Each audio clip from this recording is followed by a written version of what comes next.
my head out the sunroof. I'm blasting my favorite tunes. Latar belakang, Kesultanan Banten awalnya hanya sebuah kadipaten yang berada di bawah kekuasaan kerajaan Pajajaran yang bercorak Hindu.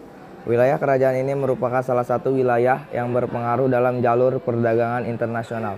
Banten merupakan salah satu pelabuhan terpenting kerajaan ini dan wilayah lain, di antaranya Pontang, Tangerang, Kalapa, Cimanuk, dan Cirebon. Ekspor utama pelabuhan Banten adalah lada dan beras. Posisi Banten yang sangat strategis membuat wilayah ini menjadi tempat transit pedagang dari negara-negara lain seperti Maladewa serta kerajaan-kerajaan lain. Letak geografis.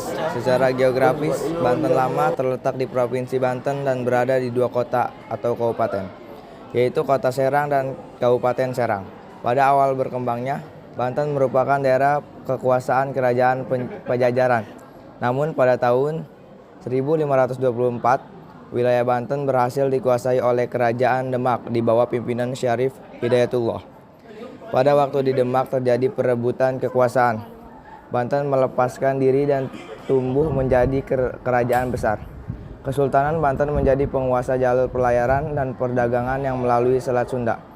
Dengan posisi yang strategis ini, Kesultanan Banten berkembang menjadi kerajaan besar di Pulau Jawa dan bahkan menjadi saingan berat bagi Voice di Batavia. Nama-nama raja: Sultan Maulana Hasanuddin atau Pangeran Sabakingkin, Sultan Maulana Yusuf atau Pangeran Pasarean, Sultan Maulana Muhammad atau Pangeran Sedang Rana, Sultan Abdul Mafakir Mahmud Abdul Qadir atau Pangeran Ratu. Pemimpin Kerajaan Banten pertama adalah Sultan Hasanuddin yang memerintah pada tahun 1522 sampai 1570. Sultan Hasanuddin berhasil membuat Banten sebagai pusat perdagangan dengan memperluas sampai ke daerah Lampung, penghasil lada di Sumatera Selatan. Tahun 1570 Sultan Hasanuddin meninggal, kemudian dilanjutkan anaknya Maulana Yusuf, yaitu pada tahun 1570 sampai 1580 yang berhasil menaklukkan kerajaan Pajajaran pada tahun 1579. Secara historis, Kesultanan Banten pernah mengalami puncak kejayaan, terutama pada masa pemerintahan Sultan Ageng Tirtayasa pada tahun 1631 sampai 1692. Banten bukan hanya menjadi pusat penyebaran agama Islam, tetapi pelabuhan Banten dikenal sebagai pusat perdagangan internasional yang termasyhur.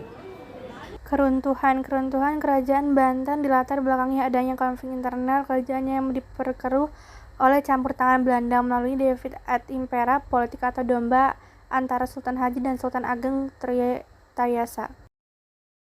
Beberapa peninggalan kerajaan Banten adalah sebagai berikut. 1. Masjid Agung Banten. 2. Benteng Spelwijeka. 3. Vihara Avalokitesvara Banten. 4. Istana Srosowan. 5. Meriam Ki Amuk. 6. Istana Keraton Kaibon.